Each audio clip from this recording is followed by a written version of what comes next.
Jadi emang sengaja tuh Mas biar nanti banyak penontonnya.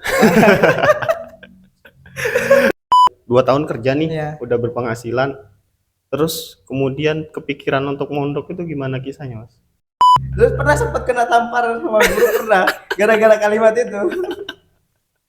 Saya pribadi pun awalnya baca Iqra tuh ya SMK itu. SMK? SMK Baru belajar Iqra? baru Iqra. Artinya nggak ada kata Nggak terlambat ada ya kata untuk belajar terlambat. ya? Ya. Nanti dipajang di sini.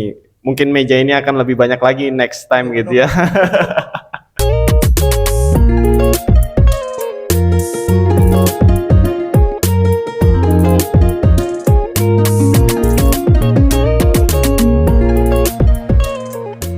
Assalamualaikum warahmatullahi wabarakatuh. Kembali lagi bersama saya Doni Pamungkas di channel YouTube Podcast Peduli Gen Z. Ya, di video kali ini kita kedatangan tamu yang jauh-jauh kita datangkan dari Papua ya. Dan nanti beliau akan bercerita bagaimana kisah perjalanan hidupnya. Oke. Assalamualaikum. Waalaikumsalam. Alhamdulillah jazakallah khairah Amin. sudah berkenan hadir untuk mengisi di podcast Peduli Gen Z ini. Sebelumnya mungkin bisa perkenalan dulu. Kenalkan, nama saya Fauzi Nugraha. Saya bukan berasal dari Papua tapi dari Bandung, cuman tugasan di Papua. Jadi jauh juga dari Bandung ke Balikpapan juga cukup jauh lah. Iya iya iya. Jadi emang sengaja tuh Mas biar nanti banyak penontonnya. Namanya Mas Fauzi ya, Mas Ya. Fauzi. Kelahiran tahun berapa Mas Fauzi? Tahun 98. 98. Ya, tahun 98. Waktu kecil SD, SMP, SMA-nya di mana Mas? SD itu di Bandung, SMP di Bandung, SMA pindah ke Padang. Oh sempat ke Padang Sempat ya? ke Padang 5 tahun, 3 tahun sekolah, 2 tahun kerja. Habis itu mondok ke Pondok Gede itu 1 tahun setengah, tugas ke Papua, di Papua 2 tahun. Habis itu mondok lagi di Purworejo. Habis di Purworejo dapat 3 hadis, pindah lagi ke Blitar. Habis itu baru ke Balikpapan, tugas Oh, lagi. jadi ini tugasan yang kedua ya? Tugasan yang kedua. Tugasan yang kedua ya. Ada pengalaman-pengalaman masa sekolah itu Mas? Kalau pengalaman ya mungkin sama-sama merasakan lah gimana rasanya, pengalaman ketika mau cabut-cabut sekolah. Mungkin biasanya ya namanya anak sekolah kan biasanya bosan-bosan di sekolah. Ada iseng ya, jadi kegiatan ya, tujuannya buat refreshing, tapi ya itulah pengalaman. Mungkin kalau dulu tuh nggak sampai kepikiran seperti itu, tapi setelah dewasa ada penyesalan juga kenapa nggak sungguh-sungguh gitu pada saat belajar dulu. Jadi ranking atau enggak pernah ranking malah nih Mas zaman sekolah? Oh, alhamdulillah saya sekolah tuh untuk SMA ranking terus. Kelas 1 tuh saya ranking 2, kelas 2 kelas 3 saya ranking 3. Oh jadi masuk 3 besar Masuk terus ya? 3 besar terus. SMA atau SMK kemarin? SMK. SMK ya? SMK. Jurusan apa SMK-nya? Jurusan sepeda motor. Otomotif masuk? Otomotif masuknya. Otomotif. Otomotif kan sekarang dibagi 4. Sepeda motor, teknik kendaraan ringan, bodi otomotif, sama alat berat. Gitu. Jadi sampai yang sepeda motor ya? Yang sepeda motor. Jadi bisa aja kalau modif-modif terus perbaiki Ya motor. masih bisa lah. Masih bisa lah untuk modif-modif motor. Kalau Ya, sekarang masih ingat nggak ilmunya nih Mas? ya ilmunya masih sedikit-sedikit masih nyantol. Untuk perbaiki motor-motor sendiri bisa. Cuman kalau untuk buka kayaknya harus butuh jam terbang lagi. Oh, Karena kan namanya udah lama nggak berkecimpung di bidang itu kan. pikiran kemudian 2 tahun kerja nih, Iya. udah berpenghasilan, terus kemudian kepikiran untuk mondok itu gimana kisahnya Mas? Karena dulu nazar sih sebenarnya, dulu waktu sekolah tuh ya sama teman-teman sesama jamaah rencana mau mondok bareng-bareng. Kebetulan saya tuh udah dipanggil kerjaan sama dari Yamaha, kita dipanggil, jadi nantilah kerja dulu lah baru mondok. Ternyata keasikan kerjanya sampai 2 tahun setelah teman-teman saya udah pada tugas. Dilalah teman saya ada yang sambang pulang, tanya, loh nggak jadi mondok kah? Habis itu saya baru kepikiran kan, oh iya ya saya punya nazar mondok yang akhirnya saya keluar dari kerjaan, baru akhirnya saya mondok ke Pondok Gede Itu waktu masih di Padang ya waktu berarti masih ya? di Padang. Padang ya. Pondok Gede 1,5 tahun. 1,5 tahun Setengah tahun kemudian langsung lanjut tugas di Papua. tugas di Papua. 2 tahun Mas 2 tahun, tugas di Papua. alhamdulillah 2 tahun. Terus setelah tugas 2 tahun balik lagi untuk HB ya. Ya HB saya di Purworejo ya lumayan juga cukup seru di Purworejo. Ya di Purworejo juga, tapi yang rasanya aslinya enaknya mondok tuh menurut saya di Sebesar sih, karena lebih bebas ketimbang anjing apa namanya mondok-mondok awal-awal kayak CKM gitu.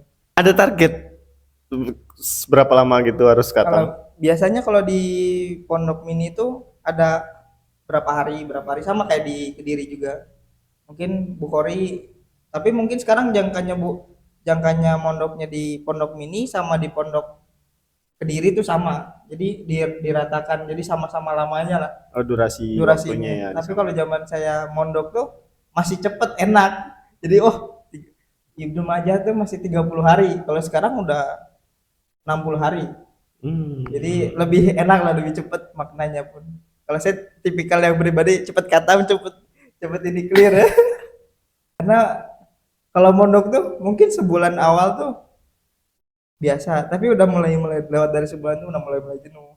Karena kan memang hadis besar nih ditargetnya cepet kan, beda dengan apa namanya tuh kayak CKM. CKM tuh memang ditarget, cuman targetnya nggak secepat pondok-pondok mini karena kan ibaratnya cepet katam, terus juga biasanya pola pikirnya udah beda. Wah aku cepet katam, cepet kerja atau cepet tugas, karena mondok pertama dengan mondok kedua tuh lebih lebih mempersungguh pertama-tama mondok, karena di pertama mondok tuh gimana caranya jadi MT gitu ya. Dan teman-teman jadi MT tuh wah, tambah semangat. Tapi kalau udah hadis besar lah yang penting katam lah. Jadi kalau dulu Mas Poji ini zaman di semasa di Padang Ya. itu ikut di pondok mini kah atau langsung mondoknya itu baru pas di Pondok Gede? Baru di Pondok Gede. Baru Pondok Gede ya. Baru Pondok Gede. Ya awal-awal namanya mondok ya di Pondok Gede. Karena memang apa namanya tuh awalnya awalnya dulu malah pinginnya tuh di Gading sekolah sambil mondok, cuman dari pihak orang tua kurang begitu setuju karena biayanya kan lebih besar kalau untuk mondok sambil sekolah. Akhirnya sekolah dulu ya, beda dengan mondok sambil sekolah, cuman ada pengalaman hidup juga lah jadinya. Terus setelah HB lanjut tugas di Balikpapan. Terus di Balikpapan awalnya tuh juga itu rencananya mau pulang, malah nggak Mau langsung balik ke tugas, Padang. mau balik ke Padang Orang tua awalnya. semua di Padang. Orang tua di Padang, cuman saudara-saudara di Bandung. Jadi kalau lebaran di Padang tuh ya sedih lah, gak ada saudara. Oh gitu. Iya, Hanya keluarga inti cuma aja keluarga ya. inti aja. Jadi kalau kalau bahasa-bahasa Sunda masih Masih masih nempel. masih nempel. Logat-logatnya juga. Logat-logatnya juga. Kalau logat-logatnya Padang Kalau Padang tuh ya, sudah masuk belum ini? kalau logat kayaknya belum kayaknya. Kalau untuk bahasa mungkin Ngerti. ngerti terus bisa lah sedikit. Bisa sedikit-sedikit ya. Kalau untuk logat belum lah kalau logat. Karena sempat 5 tahun ya Ya 5 tahun. di Padang. Karena ya zaman sekolah SMK tuh ya itu mulai-mulai. Tapi ya awal-awal pindah ke Padang tuh bahasa yang diajarin tuh yang jelek-jelek dulu. Karena dari teman-teman tuh pasti kemana-mana tuh pasti yang diajarin yang jelek-jelek dulu. Oh gitu. Sampai dijailin sama teman-teman tuh. Oh, kalimat yang ini ya contohnya tuh kayak oh hai gitu. Akhirnya setelah tahu oh kurang ngajar. Oh, gitu. Terus pernah sempat kena tampar sama guru, pernah gara-gara kalimat itu. Ya kita nggak tahu. Jadi tak boleh sebenarnya, cuman karena nggak tahu kan dijailin sama teman-teman sekolah, akhirnya kedengeran sama guru kena tampar. Lagian juga kan kalau SMK kan memang sebelumnya kan sekolah saya STM, memang disiplin sekolahnya kalau di SMK 1 Batipuh tuh. Kalau telat pun dulu saya disuruh merayap ke lapangan. Zaman-zamannya SMK tuh, karena memang sekolahnya tuh ya termasuk bagus lah pendidikannya. Tapi ya seru sih kalau ini Pasti di sana juga kalau sekolah tuh 3 bulan sekali botak, botak bareng-bareng satu Oh sekolah. gitu. Dia kayak kayak sekolah SMK negeri, Ya negeri. terus kayak pendidikannya seperti militer Ya gitu atau semi gimana? militer gitu. Oh, semi militer gitu ya. Ya, ya seru sih. Kebetulan saya kelas 2 baru pindah ke sekolah lain. Kelas 1 saya di SMK 1 Batipu, kelas 2 saya pindah ke SMK 1 Lubuk Basung karena orang tua saya pindah ke Padang itu setelah saya kelas 2 SMK. Hmm. Jadi setelah orang tua saya dapat rumah, akhirnya pindah ke situ. Sebelumnya sama kakaknya ibu, kebetulan di Padang tuh ada kakaknya ibu aja. Kakaknya ibu pindah tinggal di situ. Awalnya memang sedikit saya agak nakal di Bandungnya, akhirnya pindah ke Padang biar dari kakaknya ibu biar berubah lah jadi orang yang agak baik lah, jangan jangan nakal-nakal. Akhirnya di sana digembleng sama kakaknya ibu, saya bisa tertib lah di dalam ngajinya. Kalau dulu SD SMP tuh udah Bulasan. bulusan ngaji itu jarang. Saya pribadi pun awalnya baca Iqra tuh ya SMK itu. SMK SMK baru belajar ikro. baru Iqra. Artinya enggak ada kata terlambat ya untuk belajar ya. Ya. Itu terus dilalah temennya juga memang baik-baik. Karena saya di Bandung sendiri teman-teman pergaulan bukan komplek kan. Mhm. Kebetulan juga lingkungannya juga kurang bagus dan kebiasaan sama orang-orang situ ya akhirnya di SMP ya kurang kurang begitu tertib lah di dalam ngajinya, cabai rawitnya juga kurang tertib, ya, agak nakal ya berarti. Silakan disambi Mas. Ini ada Batagor Cakman. Jadi tadi sebelum kita syuting sempat cari-cari jajanan dulu. Hampir ini lokasinya di Sepinggan ya. Kalau teman-teman yang lain mau cari-cari cemilan di Balikpapan itu di area Sepinggan. Dekat dengan SMK 1 Balikpapan. Jadi teman-teman di pinggir jalan lokasinya, Batagornya enak ya. Nah, Seperti itu. Kemudian ini juga ada es coklat kontel. Ini juga dari apa namanya usaha UMKM-nya saudara kita juga Mas Chandra yang di podcast sebelumnya juga sudah kita wawancarai. Jadi ini nanti juga bisa dinikmati juga ya, sama Mas Poji gitu ya.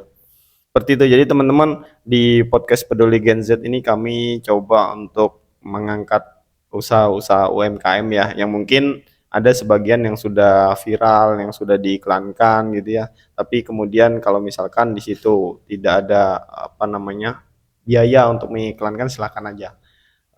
Nanti dipajang di sini. Mungkin meja ini akan lebih banyak lagi next time gitu ya. Termasuk juga narasumber. ya. Narasumber juga kita tidak sembarangan narasumber yang bisa hadir di podcast Peduli Gen Z ini teman-teman. Banyak filternya ya. Tonton terus podcast Peduli Gen Z.